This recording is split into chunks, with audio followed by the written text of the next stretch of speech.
It's probably unnecessary to say that the story is absolutely real and all that. So I'll just start with a little backstory. It was 2 years ago. I finished the second year of university and rented an apartment because my parents live in another city. It so happened that I had to change my apartment again, and my friends and I were looking for a new home covered by the joy of moving. One of the first things we did was to buy two birds, Grant. We found a very comfortable one-bedroom apartment. The owner, she was a dandelion. But as soon as we moved into the apartment, it all started right away the first night. Things had not yet been unpacked because we were moving in the evening and had just had time to wash the whole apartment and without energy to go to sleep. I woke up from something rolling on the floor. I cannot say what it was because I did not see, but the sound was such as rolling a metal ball. I did not attach importance to it. I thought that someone just left the cosmetics and, apparently, the lipstick fell and rolls on the crooked floor. Because the house is old, the floors are crooked. Except then I somehow did not think that no lipstick will not for 40 minutes to roll on the parquet, no matter how crooked it was. But that's okay, there's more. Again, the house is old stock and all the doors are wooden and close very tightly. One day all my roommates went out to a club, and I, tired of all the party, decided to stay home. It was about 11 p.m. when I got out of the bathroom with a blissful face, made coffee, and sat down in the kitchen to read a book. The first thing I heard was the creaking of the door of my room opening, even though the doors to all the rooms were tightly locked, and even more so, the vents were closed. Next was the door to another room, and then to the bathroom and the toilet. But of course, the biggest shock for me was when the door to the kitchen opened. That's how I was in my sweatpants and with a wet head, so I ran to the girls at the club. Another time we came in late at night from a walk. This is going to sound a little funny. My friend immediately locked herself in her room and went to bed. I went to the bathroom. I didn't lock myself in, well, quickly, and there were only two of us at home that day. So I sat down. After 15 seconds, the door opens and I see a tall black figure leaning in my direction. I was surprised at my own reaction to this. I just slammed the door in front of this face. I will write at once that it could not be my friend, because she is small in stature and blonde. I have not told anyone about it, and exactly 3 days later I heard exactly the same story from another girl from our apartment. More than once there were moments when we all, sitting in the same room, heard the light go on, the door opens, the toilet flushes the barrel, closes the door, turns off the light. One of the rooms had glass on the door, like a window halfway up the door, and it was hung with a translucent curtain. The three of us were sitting in that room when we heard footsteps on the parquet floor in the next room. Then the door of that room opened, footsteps down the hallway. And then we saw a shadow walking past that very window between the room and the hallway. It stopped, peeked in, went into the kitchen.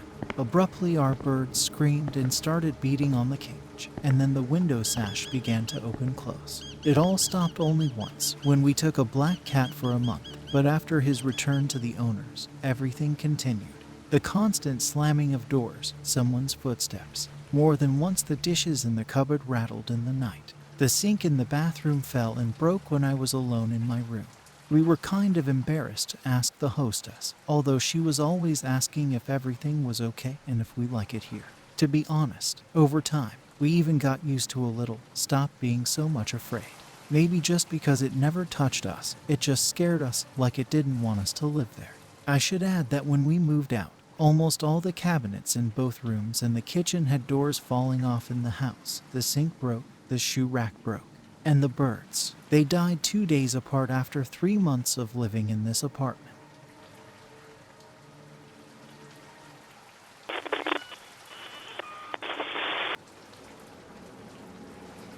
It all started with a change of apartment. Our family moved into a new apartment in a newly built neighborhood. When we moved in, the house was almost empty. Our apartment was a corner apartment located on the first floor. For the first 6 months, nothing unusual happened. I was just happy to move in. I liked the apartment very much. It all started with rustling, clanging, etc. One evening, when everyone had gone to bed, I distinctly heard shuffling steps from the corridor to the entrance to my room, and then a leisurely shuffling back. But this could have been attributed to the stomping of the upstairs neighbors if someone lived on the second floor. The next event happened later. I was coming home from school later than usual with some friends. I was about 700 meters away from home when my mother called me. The content of the conversation was that my mother was calling my home phone, and someone was picking up the phone, but there was no answer. She asked if I was home or if my dad was home. I answered that I wasn't home, and my dad wasn't home, for his workday wasn't over yet. All in all, I am in shock. Sharing the story with my friends, we rushed to my house. I opened the door, turned on the bathroom and toilet lights, looked around. But there were no people in the house, no signs of presence. After that, the rustling, creaking again. There was an occasion when we were having dinner, watching TV, and suddenly we heard the sound of the front door opening. I was sent to check what was going on. The door was locked from the inside and could not open by itself. The next incident I was told about. I went home to change right after classes and went back to school for additional classes. About 15 minutes after I left, a classmate called me. She asked me if I was home and if I could come out. I said I was at school, to which she replied that she was standing at my front door and could hear some guy yelling at my house. She said she didn't dare call the apartment. She thought I was being scolded. I was shocked. I told her no one was home and shouldn't be. About 5 minutes after this conversation, my best friend called me. She started telling me the same thing, said she had met this classmate and suddenly interrupted her stories with a yell, "Your curtain just twitched." At this point I was completely confused. No one was home. I suppose it could have been the sounds from the neighbors' apartments, but our only neighbors on the first floor were retired people. Anyway, I ran home, checked everything. Everything was fine, everything was in place, there were no screams. And, by the way, the girls could not describe the sounds they heard other than a man yelling. I didn't get any answers to my questions. What exactly were they screaming about? How they were screaming? It became disturbing in the apartment. Rustles, strange drafts. One day, my mother felt sick. I asked her how she slept, and she answered that she didn't sleep at all because it seemed to her that someone was looking at her. And the final incident in this story, I had to get up at 5 o'clock. I went to bed around 10 and fell asleep almost immediately. I slept with my head facing out of the room and the door was open. In the middle of the night I woke up abruptly and saw something, head to toe in something wrapped around me. No face, no hands, no feet, all in some kind of cloth. I was in the room, and when I saw it, it floated toward the exit of the apartment. I rushed to the other end of the couch, crammed myself into the corner, covered my head with a blanket, and prayed that I would fall asleep quickly. It was quiet at home. Everyone was asleep. The last thing I heard was footsteps, like someone walking to the couch and slowly walking away. I couldn't sleep again until 5. After all that, no rustles scare me, and all sorts of clangs and footsteps I guess I don't even notice.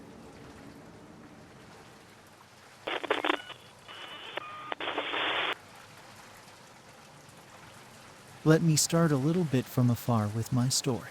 After my divorce from my husband, I had no desire to date men, and I didn't have time. I had work and a small son. I had enough problems. One day I met a man. Everything developed rather quickly. We filed an application to the registry office. We decided to live together.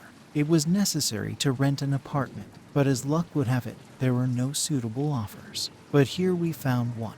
The area is so-so. The apartment is 2 rooms. One room is closed by the owner, without hot water and a bathroom. But since it was necessary to move out quickly, we made up our minds. At first everything was fine. My son was 5 years old at the time. That's when it all started. He didn't sleep well. He would wake up and cry, but he couldn't explain anything clearly. My boyfriend and I also started sleeping badly. There were rustles and knocks. Then the window would open by itself in the middle of the night. By morning everything was calming down. We fell asleep.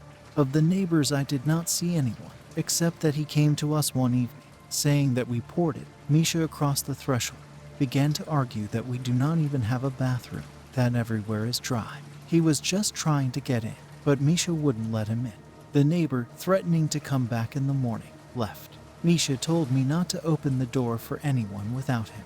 The next morning, sorry for the intimate details, I started having critical days. And as it happened, there were no hygiene products. The baby was asleep. I went to the store, a 5-minute walk away. I bought some, went home, I almost got home when I heard a dog barking behind me. I looked around and there was nobody. Went up to the second floor and felt someone watching. No one. Then I looked around and saw my neighbor. I was taken aback. I was already at the door. He asked if my husband was home, and I said he was. He asked to come home again, but I told him no, explaining that everyone was still asleep and that he could come over in the evening. I never saw him again.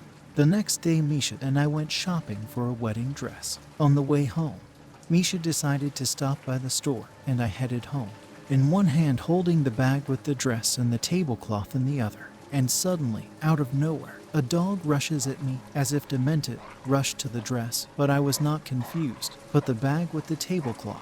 He chewed through the bag and attacked me, but my Misha came, threw a glass bottle at him. He ran away.